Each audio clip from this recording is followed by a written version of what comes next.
যাক, আমি ওদিকে যাব না, কারণ কারো চরিত্র হানি করার জন্য আমি আসিনি। আমার শুধু বক্তব্য, শেখ হাসিনাও মুসলমান, আল্লামা সাঈদীও মুসলমান। কথা বলেন, কথা বলেন, কথা বলেন।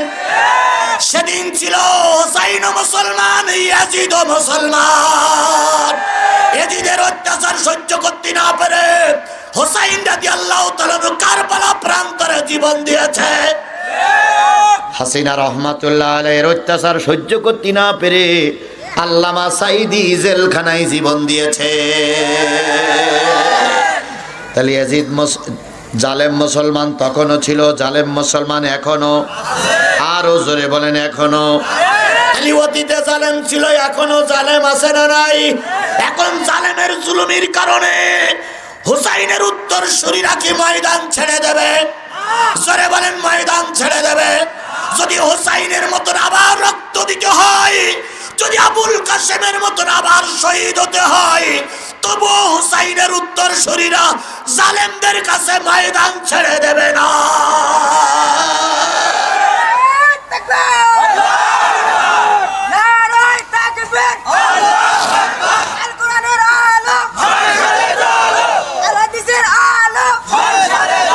এবার আসুন, হোসাইনও মুসলমান, ইয়াজিদও মুসলমান। ইয়াজিদ হল জালেম মুসলমান, হোসাইন কি মুসলমান?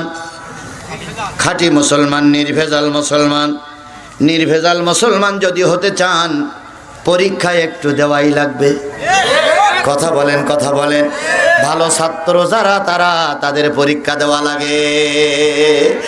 আগের আমাদের ছোট বাচ্চারা এখন মনে মনে ভাবে আগের সরকার ভালোই ছিল, কারণ আগের সরকার থাকা অবস্থায় পরীক্ষা দেওয়া লাগতো না।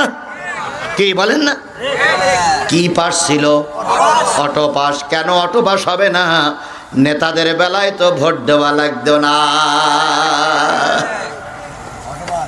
ইয়াজিদ চেয়েছিল মসজিদে কোরআন থাকবে, মসজিদের ইমাম সাহেবরা কোরআন যত লম্বা করে পড়ে পড়ুক, কিন্তু কোরআনের আইন রাষ্ট্রে চলবে না।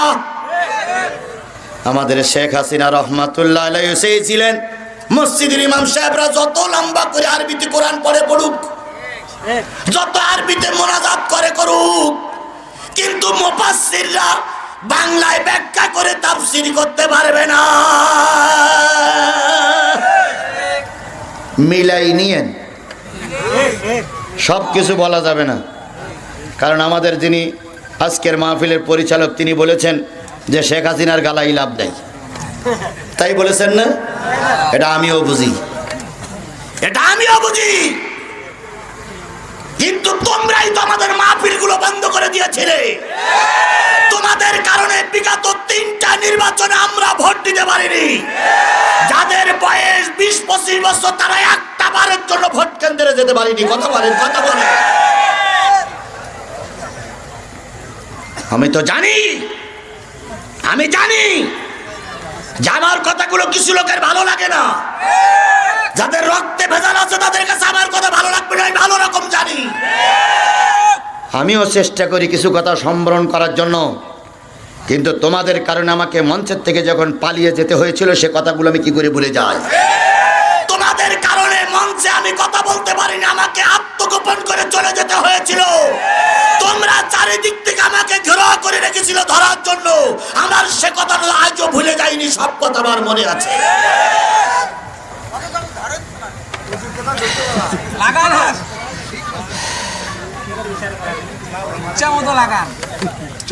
সব কথা আমাদের মনে নাই? জোরে বলেন, মনে নাই? যাত্রা গান করতে এসে নায়িকারা বুক ফুলিয়ে চলে গেল, গায়িকারা বুক ফুলিয়ে চলে গেল, আর আলেমদের অপমান করে মঞ্চের থেকে নামাই দেওয়া হলো। কলেজ রোডের থেকে ওই পাশে এক বিরাট মাহফিল হলো, মনে আছে আপনাদের? মাহফিলে বড় নেতা বলেছিল আজকে কোনো রাজনীতির কথাবার্তা হবে না। বলি নাই, বলি নাই, বলি নাই। আমি ও ভাসুরীর নাম ধরবো না, ও ভাসুরীর নাম আমার অন্তরে গাথা আছে। সেদিন আপনারা আমাকে কোরআনের কথা বলতে দেন নাই, কথা বলে ঠিক না বেঠিক? তবে মঞ্চে যখন উঠেছিলাম, বাধ্য হয়ে পালাই গিয়েছিলেন ওনারা, আমরা পালাই যাইনি। তাহলে সেই সময় আপনারা সবাই আমার বিপক্ষে ছিলেন, সেই সময় বিপক্ষে ছিলেন। আর আমি আমার আল্লাহকে নিয়ে আর এই সাধারণ লোকদেরকে নিয়ে জীবনের ঝুঁকি নিয়ে গ্রেপ্তার সামনে দেখার পরও ময়দান ছেড়ে দেয়নি। এখন সেইগুলো কথাগুলো যখন মনে হয় তখন একটু ব্যালেন্স হারিয়ে যায়, তখন আমরা একটু অন্যমনস্ক হয়ে যাই। কথা বলেন ঠিক না বেঠিক? কাজ করি না, আমরা তো কোরআনের হক কথাগুলো বলতে চেয়েছিলাম। এই জালেমরা অনুমতি দেয়নি। সম্ভবত আপনার না, ও নাম বললেন না, সম্ভবত ওই যে শেরুয়া বটতলার সামনে একটা মাহফিল হলো আমার কানাইকান্দর। এই মাহফিলের জন্য কত লোকদের কাছে না অনুমতির জন্য গিয়েছে, এখানে গিলি দাঁড়ে দাঁড়ে ভিক্ষা চেয়েছে, একটু অনুমতি দেন, একটু অনুমতি দেন, একটু অনুমতি দেন। জালেমেরা জিহাদির অনুমতি দেয়নি। সেই জালেমেরা এখন পালিয়ে গেছে। আজকে যখন মাহফিলে ওই জালেমদের কথা মনে হয় তখন এমনি রক্ত টকবক করে ফোটে। কিন্তু আবার উপরের থেকে নির্দেশ আসে, অধৈর্য হলি হবে না। উপরের থেকে নির্দেশ আছে, দিন কায়েমের পক্ষ থাকতে গেলে এত রাগারাগি করলে চলবে না। এই জন্য সামনে যাই আবার পিছনে আসি। কথা বোঝেন? আমার কথা বোঝেন? যদি উপরের নির্দেশ না আসতো আপনাদের কারোর লাগতো না। যে কটা আমার ক্ষতি করেছিল প্রত্যেকটা ধরতে আমার কাল্লা আলাদা করে ফেলতাম। তা শুধু উপরের নির্দেশের কারণে কিছু বলতে পারতেছি না ভাই। তবে চিরকাল উপরের নির্দেশ থাকবে না। কথা বলে ঠিক না বেঠিক? উপরের থেকে নির্দেশ আছে, যারা যার যত ক্ষতি করেছ সে ক্ষতিপূরণের মামলা করতে পারবে। প্রতিটা অন্যায়কারীর বিচার হবেই হবেই হবে। ফেসবুকের একজন এমপি ছিল, নাম কি? ব্যারিস্টার সুমন। আজকে ব্যারিস্টার সুমনকে কোর্টে তোলা হয়েছে। উনি বলতেছে, আমার যত কষ্ট হয় হোক, দেশ তো ভালোভাবে চলুক। কত বড় পীর সাহেব হুজুর রে ভাই, মুখে ঘুরাচ্ছে। এরপরে কাঁদতেছে, ভাই আমার জন্য দোয়া করেন, আল্লাহ যেন আমার মুক্তি দেয়। বাংলাদেশের কোন পাগল ওর মুক্তির জন্য দোয়া করবে? জোরে বলেন, ওর কোন পাগল ওর মুক্তির জন্য দোয়া করবে? তোমরা যে কাজগুলো করেছো ওগুলো যখন বাচ্চারা শোনে, বউ যখন শোনে, ছেলে মেয়ে যখন শোনে, বৃদ্ধা মা বৃদ্ধ পিতা যখন শোনে, পিতা যখন বলে আল্লাহ এদের পরে গজব দাও না কেন, দাও না কেন, দাও না কেন। বিগত 15টি বছর আমাদের দেশে যে চুরি হয়েছে, ব্যাংক লুট হয়েছে, টাকা আত্মসাৎ হয়েছে, এই টাকাগুলো যদি আত্মসাৎ না হতো আমার দেশটা সোনার দেশ হয়ে যেত। এক একজন এমপি যে কি পরিমাণ চুরি করেছে রে ভাই, হাজার হাজার কোটি টাকা এরা চুরি করেছে। এরা চোর, এরা ডাকাত, এরা খুনি, এরা সন্ত্রাসী। আর চোর ডাকাত খুনি সন্ত্রাসীর বিরুদ্ধে কথা বলা যাবে না। কে বলেছে কথা বলা যাবে না? ডাকাতি করে তো লজ্জা করে না, এখন বললি এত লজ্জা করে কেন? বেহার জাত। যখন ডাকাত করেছিলাম তখন স্মরণ হয়নি? যখন চুরি করেছিলে তখন স্মরণ হয়নি? যে একদিনের সময় থাকবে না। কি কায়দায় স্লোগান তুলছে, একটা দুটো শিবির ধর, ধৈর্য ধৈর্য নাস্তা কর, জামাত ধর, শিবির ধর, ধৈর্য ধৈর্য জবাই কর। এই স্লোগান দেয়নি? স্লোগান দেয়নি?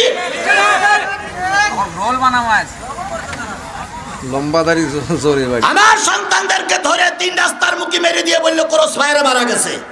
বিয়াদব, বিয়াদব, বিয়াদব। আমার ভাইরা, হোসাইন ছিল মুসলমান, ইয়াজিদও ছিল মুসলমান। কথা বলেন ঠিক না ঠিক? হোসাইন ছিল নির্ভেজাল মুসলমান। হোসাইনের উত্তরসূরি আল্লামা সাইদি, হোসাইনের উত্তরসূরি মামুনুল হক, হোসাইনের উত্তরসূরি তারেক মনোয়ার, হোসাইনের উত্তরসূরি আব্দুল্লাহ আলামিন। আর ইয়াজিদের উত্তরসূরি কারা? মরহুম শেখ হাসিনা। ও তো মরেই গেছে। কারণ ওর আর বাঁচার কোনো লাইন নাই। ট্রাইব্যুনালে মামলা হয়েছে, ওর বাঁচার লাইন শেষ। ওর নামে যে কটা মামলা, ওর ফাঁসিতে ঝুলতেই হবে। তবে আমাদের বড় মুরব্বী বলেছে যে আমরা বিনা বিচারে কাউকে মারবো না, বিচারের মাধ্যমে অন্যায়কারীর শাস্তি আমরা প্রয়োগ করব। আমরাও দেশের 18 কোটি মানুষ এক, আমরা বিনা বিচারে কাউকে ক্রস ফায়ারে দেব না। কথা বলেন, কথা বলেন। কাউকে আয়না ঘরে রাখবো না। কথা বলেন, কথা বলেন। বিচারের মাধ্যমে দোষী সাব্যস্ত হলে দোষীর শাস্তি তাই দেওয়া হবে। অতিরিক্ত কমও করা হবে না, বেশিও করা হবে না। মায়া দেখাই কাউকে মাপ যদি করা হয় তাহলে বিডিআর হত্যাকারীরা কষ্ট পাবে। যদি মায়া দেখাই কাউকে মাপ করা হয় তাহলে হেফাজতের আলেমেরা কষ্ট পাবে। যদি মায়া দেখাই কাউকে মাপ করা হয় আল্লামা সাঈদীর আত্মা কষ্ট পাবে, কষ্ট পাবে, কষ্ট পাবে।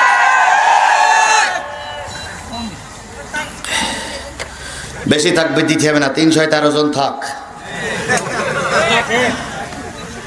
আমার ভাইরা, ইয়াজিদ ঘোষণা করলো, হোসেন তুমি জান্নাতি যুবকদের সর্দার, তুমি মসজিদে কোরআন নিয়ে পড়ে থাকো, আর আমি দেশের রাজা, টুপি মাথায় দেই, দাঁড়িয়ে রাখি, পাগড়ি পরে, কিন্তু কোরআন দেশ চলবে আমার নির্দেশে। আমার তৈরি করা আইন দিয়ে দেশ চলবে, তোমার কোরআন দিয়ে দেশ চলবে না। টক্কর শুরু হলো। কি শুরু হলো?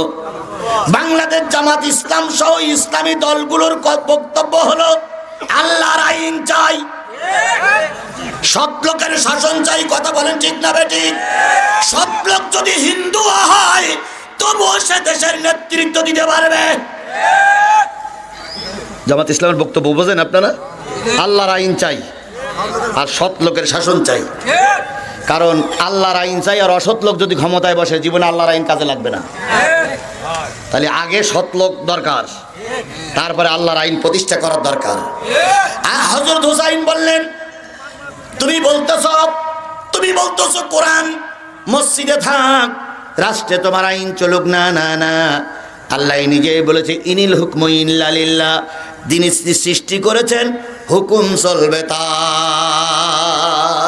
বলেন তো গোটা পৃথিবীর সৃষ্টিকর্তা কে? তাহলে এই পৃথিবীর রাজত্ব করতে গেলে, পৃথিবীতে দেশ চালাতে গেলে হুকুম চলবে কার? আমরাও মুসলমান কার হুকুম দিয়ে দেশ চালাতে চাই? হেফাজত চাই আল্লাহর হুকুম দিয়ে দেশ চলুক, সরমনাই চাই আল্লাহর হুকুম দিয়ে দেশ চলুক, জামাত ইসলাম চাই আল্লাহর হুকুম দিয়ে দেশ চলুক। আমরা সবাই এখন এক হয়ে যাই, এক প্ল্যাটফর্মে এসে পরামর্শ করে দেশটারে কোরআন দিয়ে চালানোর জন্য চেষ্টা করি। হোসাইন বললেন কোরআন দিয়ে দেশ চলবে, ইয়াজিদ বললেন না না, হবে না। হোসাইন আর ইয়াজিদের সঙ্গে একটা টক্কর বেঁধে গেল। মুসলমানরা কয় গ্রুপ বললাম? 2 গ্রুপের আলোচনা হচ্ছে, আর এক গ্রুপের আলোচনা আসতেছে। একটা গ্রুপ হলো হকপন্থী, আর এক গ্রুপ হলো জালেমপন্থী। যদিও তারা মুসলমান কিন্তু ওরা জালেম, আর এরা যদিও মুসলমান এরা হলো হকপন্থী। হোসাইন হকের পক্ষে, ইয়াজিদ মুসলমান কিন্তু কোন পক্ষে? জালেমের পক্ষে। ইয়াজিদের সঙ্গে টক্কর বেঁধে গেল। হোসাইন রাদিয়াল্লাহু তাআলা চাল চলনের দিকে খেয়াল করতে লাগলো। হোসাইন কোথায় যায়, কোথায় খায়, কোথায় ঘুমায়, কার সঙ্গে গল্প করে, কার কাছে লোকজন জড়ো করার জন্য পরামর্শ করে। হঠাৎ করে ইয়াজিদ একদিন সংবাদ পাইল মদিনার থেকে 79 জন লোক নিয়ে হযরত হোসাইন কুফার দিকে যাচ্ছে। আর কুফার লোকরা বলেছে, ও হোসাইন তুমি যদি কুফায় আসো, আমরা তোমার সঙ্গে সঙ্গ দিয়ে এই মদিনার ইসলামের রাষ্ট্র আছে, এই রাষ্ট্রটা টিকায় রাখবো। এবার ইয়াজিদ চিন্তা করলো, এই সুযোগে যদি হোসাইনকে মেরে দিতে পারি আমার পথের কাঁটা দূর হয়ে যাবে। ভারত চেয়েছিল আজও কালো বাংলাদেশ একদিন আওয়ামী লীগ মুক্ত হবে। সেদিন যদি হুজুররা বেঁচে থাকে ওই দেশ কোরআনের দেশ হয়ে যাবে। তাই ভারতের পরামর্শে ইসলামী আন্দোলনের বড় বড় নেতাদের আগেই ফাঁসি দেওয়া হয়েছে। কথা বলেন, কথা বলেন।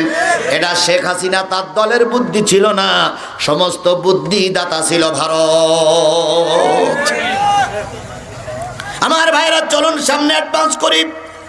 79 জন লোকের ভিতরে 40 জন ছিলেন পুরুষ, 39 জন ছিল নারী। 39 জন নারী সদস্যা আর 40 জন পুরুষ সদস্যকে নিয়ে সফরের শেষের দিকে মুহররমের 2-1 দিন হলে হযরত হুসাইন রাদিয়াল্লাহু তাআলা মদিনা থেকে কুফার উদ্দেশ্যে রওনা হলেন।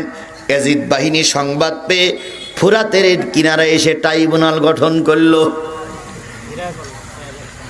ফুরাত ঘেরাও করলো, পানি খেতে দেবে না। এটাই ছিল তাদের বিচারের পদ্ধতি।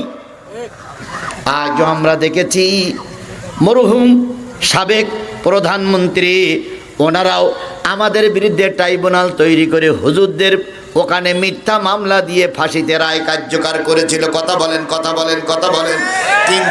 কিন্তু জালেমেরা জানে না, আজকে তুমি যার পরে জুলুম করতেছো এই দিন চিরকাল থাকে না, একদিন সোনালি বাতাস প্রবাহিত হয়ে যায়। আচ্ছা বলুন তো, আগের সরকার আর আমরা যারা হুজুর, তারা কি জীবনেও কল্পনা করেছিলাম যে এই পরিবেশ হবে? সত্যি কথা বলবেন ভাই, মিথ্যে কথা বলি বলে কবিরা গোনা হবে। জীবনেও কল্পনা করেছিলাম যে এই পরিবেশ আসবে? আমরা সবাই জানতাম এই পেতনি না আমরা পর্যন্ত দেশের কিছুই হবে না। আল্লাহ বলল তোরা চালি সুষ্ঠু নির্বাচন, আর আমি সালামও দেশেই থাকতে পারবে না। কারণ আল্লামা সাঈদীর জানাজা বন্ধ করেছে, আর আমি ওর বাংলাদেশে কবর বন্ধ করে দিলাম। তাই হয়েছে না ভাই? তাই হয়েছে না? তাই হয়েছে না? ওরা আল্লামা সাঈদীর জানাজা করতে দেয়নি, ওরা আল্লামা সাঈদীর জানাজা বন্ধ করেছে। আর আল্লাহ ওদের দেশ থেকে লাথি মেরে তাড়িয়ে দিয়ে এদেশে কবর দেওয়ার জায়গা পর্যন্ত বন্ধ করে দিয়েছে। সেইটা আল্লাহ আর কি বিচার করবে? আল্লাহ আর কি বিচার করবে? কিছু কিছু লোককে আল্লাহর বিচার হয়নি। কে বলে বিচার হয়নি? আল্লাহ এসে আর কত বিচার করবে? শুরু আল্লাহর বিচার অবশ্যই হবে। কথা বলেন, কথা বলেন, কথা বলেন। হুসাইন রাদিয়াল্লাহু তাআলা কয়জন লোক নিয়ে বাইর হলেন? 79। কয়জন পুরুষ আর কয়জন নারী সদস্য? ঠিক ফুরাতের কিনারায় যখন আসলো, ইয়াজিদ বাহিনীর লোকজন 10,000 চলে আসলো। 79 জন লোকের মোকাবেলা করার জন্য কয় হাজার? তার মানে কথায় বলে মশা মারতে কামান দিয়ে গেছে।